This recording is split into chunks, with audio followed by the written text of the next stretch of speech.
अपनी बच्ची की शादी सिर्फ किसी मर्द से करें।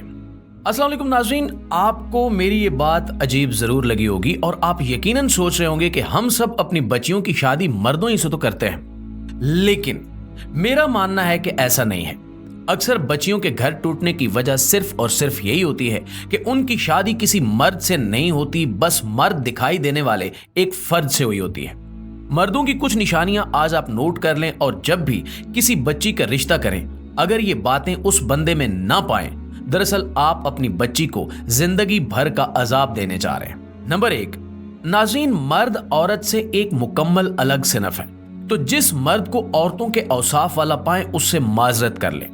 जब मर्द 20-25 साल का होकर भी अम्मी के पहलू से चिपटा हुआ हो और हर दूसरी बात में ये कहता हो कि अम्मी नहीं मानेंगी या फिर अम्मी क्या कहेगी, और फिर अपने बुनियादी किस्म के मसाइल और हालात पर भी बात करते उनकी जानिब देखता हो, तो ये अभी मर्द नहीं बना। मैं यहाँ पे हरगिज ये नहीं कह रहा कि मर्द वो है जो माँ का नाफरमान हो या माँ की बात न सुनता हो। मैं सिर्फ ये कह रहा हूँ कि मर्द होने का अमल इसके बगैर मुकम्मल नहीं हो सकता कि आप अपने कुछ निहायत अहम और जाती मामलात में इतने समझदार न हो जाएं कि अपने लिए सोच न सके।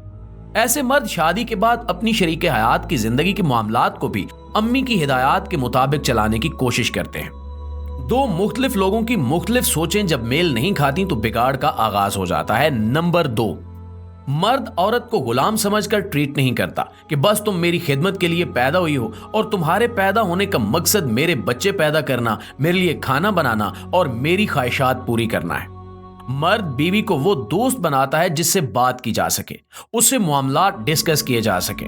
मर्द औरत को एतमाद देता है कि तुम्हारी राय मेरे लिए अहम है और मैं इसकी कदर करता हूं। नंबर 3, मर्द औरत का मुहाफिज होता है। नाज़रीन, हमारे यहाँ अमूमन जॉइंट फैमिली सिस्टम राइज है जो सरासर जहालत पर मबनी, कबल अज मसीह के जायलों से ज्यादा बदतर और गैर मुनसिफाना है। इस सिस्टम में अगर शौहर कमजोर हो तो घर का हर फर्द औरत की तजलील करना अपना पैदाशी और बुनियादी हक समझता है। मर्द वो है जो किसी से भी अपनी औरत की तौहीन और तजलील बर्दाश्त न करे और इस पर कोई कॉम्प्रोमाइज ना करे, चाहे वो तजलील करने वाला उसका अपना सगा भाई, उसकी अपनी सगी बहनें या उसके अपने सगे माँ बाप ही क्यों ना हो। नंबर 4, मर्द औरत पर हाथ नहीं उठाता। वो उससे नाराज हो सकता है, यहां तक कि शदीद नाराज होकर उससे दूरी इख्तियार कर सकता है, लेकिन मर्द औरत पर हाथ नहीं उठाता।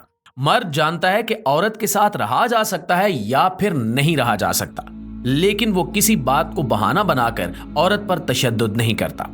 नंबर 5, मर्द किसी भी सूरत मुकम्मल मर्द नहीं हो सकता अगर उसमें औरत को बर्दाश्त करने का मादा ना हो। याद रखिए कि औरतें एक सिनफ की होने के बावजूद खुद एक दूसरे के लिए नाकाबिले बर्दाश्त होती हैं। अब चाहे वो नंद भाभी का रिश्ता हो, सास बहू का हो या फिर भावज वगैरह की सूरत हो, ऐसे में सिर्फ एक मर्द ही औरत को डील कर सकता है और जिंदगी की नाव को धक्का लगाते पार लगा सकता है। प्यारे दोस्तों, अब इस आखिरी बात के बाद चूंकि औरतों ने हमारे पीछे पड़ जाना है, लिहाजा मैं ये वीडियो पोस्ट करने के बाद 1-2 दिन के लिए फेसबुक से दूर रहूंगा। और ये भी मर्द होने की निशानी है कि मर्द औरतों से बहस नहीं करते। और आप मर्दों से ये गुजारिश है कि अगर ये वीडियो आपको पसंद आए, अच्छी लगे, तो इस वीडियो को ज्यादा से ज्यादा शेयर जरूर कीजिएगा। हो सकता है कि हमारी ये वीडियो देखकर कोई और बच्ची किसी मर्द के साथ शादीशुदा होकर अपनी जिंदगी को बेहतर बना सके। आपकी खिदमत में हाजिर होते हैं एक नई वीडियो के साथ। तब तक अपना ढेर सारा ख्याल रखिएगा। अल्लाह निगहबान।